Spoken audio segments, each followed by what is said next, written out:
নমস্কার বন্ধুরা, আজ আমি নিয়ে এসেছি সজনে ডাঁটা আলু বেগুন দিয়ে দারুণ একটি নিরামিষ রেসিপি, যেটা গরম ভাতের সাথে খেতে অসাধারণ লাগে। আর বানানোর পদ্ধতি একদমই নতুন, তবে সহজ ও সাধারণ। বাড়িতে থাকা সাধারণ কয়েকটা ঘরোয়া মশলা দিয়ে এই রান্নাটা তৈরিও হয়ে যায়। তো চলুন তাহলে বেশি দেরি না করে রান্না শুরু করা যাক। তো এখানে আমি প্রায় 4-5টার মতো সজনে ডাঁটার খোসা বা আঁশ ছাড়িয়ে এই রকম লম্বা রেখে কেটে নিয়েছি। তবে এই লম্বাটা কিন্তু আপনারা আপনাদের পছন্দ অনুযায়ী কেটে নেবেন। এবার এখানে নিয়েছি আলু, দুটো মাঝারি সাইজের আলুকে দেখুন এই রকম লম্বা ও পাতলা মতো করে কেটে নিয়েছি।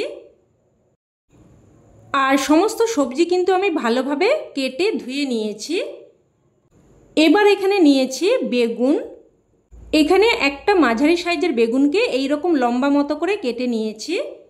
আর বেগুনটা কিন্তু আলুর থেকে একটু মোটা মতো করে কেটেছি, কারণ বেগুন খুব সহজে সেদ্ধ হয়ে গলে যায়। তো সমস্ত সবজি রেডি করে নিলাম, আর কিন্তু কোনো রকম সবজির দরকার পড়বে না।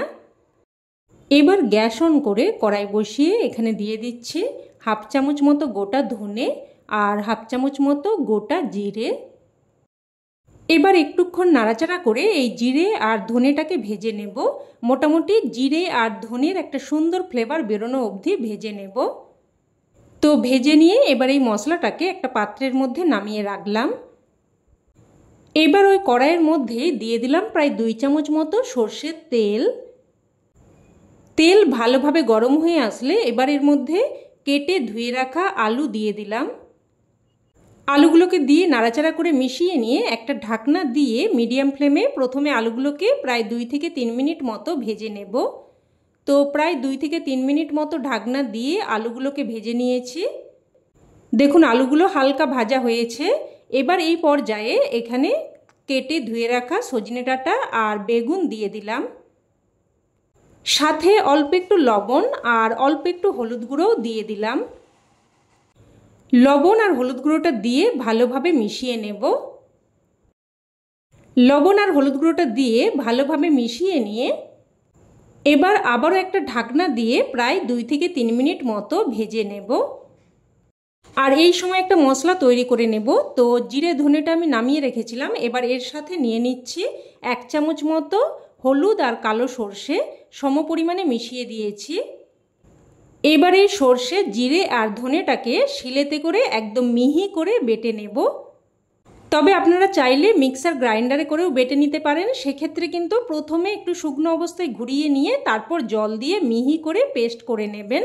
তো দেখুন একদম কিন্তু মিহি করে বেটে নিয়েছি। এবার এই মশলাটাকে আমি উঠিয়ে রাখছি। এবার এদিকে প্রায় 2 থেকে 3 মিনিট মতো ঢাকনা দিয়ে দিয়ে সবজি ভেজে নিয়েছি। দেখুন সমস্ত সবজি কিন্তু হালকা ভাজা মতো হয়েছে। এবার এখানে আমি দিয়ে দিচ্ছি একটা মিডিয়াম সাইজের কুচানো টমেটো আর 3টে পাকা লঙ্কা, একটা কাঁচা লঙ্কা।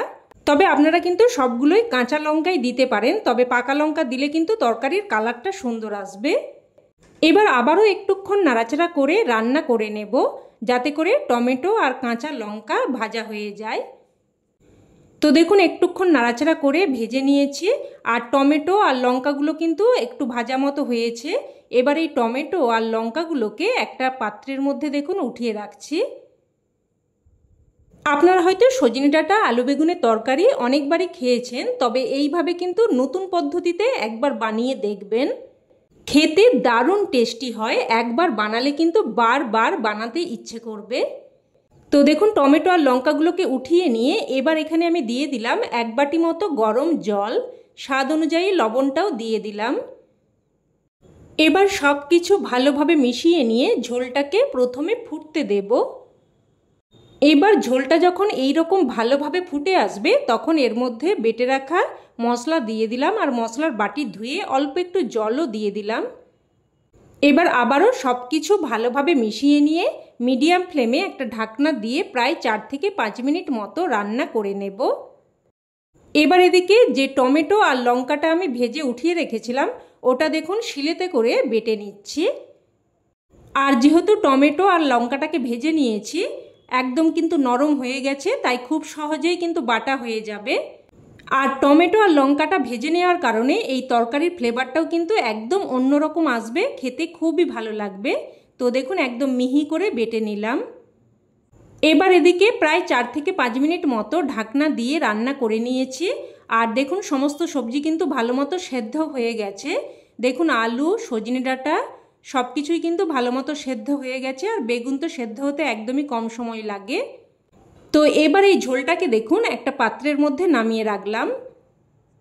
এবার কড়াইটা একটু ধুয়ে নিয়ে আবারও বসিয়ে দিয়েছি। আর দিয়ে দিলাম 1 চামচ মতো সর্ষের তেল। তেল হালকা গরম হয়ে আসলে ফোড়নে দিয়ে দিলাম 1/2 চামচ 5 ফোড়ন আর 2টো শুকনো লঙ্কা আর একটা তেজপাতা। ফোড়নটাকে কয়েক সেকেন্ড নাড়াচাড়া করে ভেজে নেব। ফোড়নটা ভাজা হয়ে গেলে এবার এর মধ্যে বেটে রাখা টমেটো আর লঙ্কার পেস্ট দিয়ে দিলাম। মশলার বাটি ধুয়ে অল্প একটু জলও দিয়ে দিলাম। আর সাথে দিয়ে দিলাম 1/2 চামচ মতো হলুদ গুঁড়ো আর অল্প একটু লঙ্কার গুঁড়ো। এবার একটুক্ষণ নাড়াচাড়া করে মশলাটাকে একটু কষিয়ে নেব, তবে খুব বেশিক্ষণ কষানোর প্রয়োজন নেই, যেহেতু টমেটো আর লঙ্কা ভাজা হয়ে আছে। একটু নাড়াচাড়া করে কষিয়ে নিলাম। এবার এর মধ্যে এই ঝোলটা ঢেলে দেব।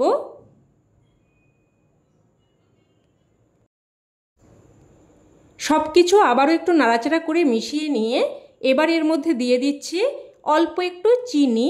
এতে করে স্বাদটা সুন্দরভাবে ব্যালেন্স হবে আর খেতেও কিন্তু খুবই ভালো লাগবে। তো চিনিটা দিয়ে ভালোভাবে মিশিয়ে নিয়ে এবার আবারও একটা ঢাকনা দিয়ে জাস্ট কিন্তু 2 থেকে 3 মিনিট মতো রান্না করে নেব।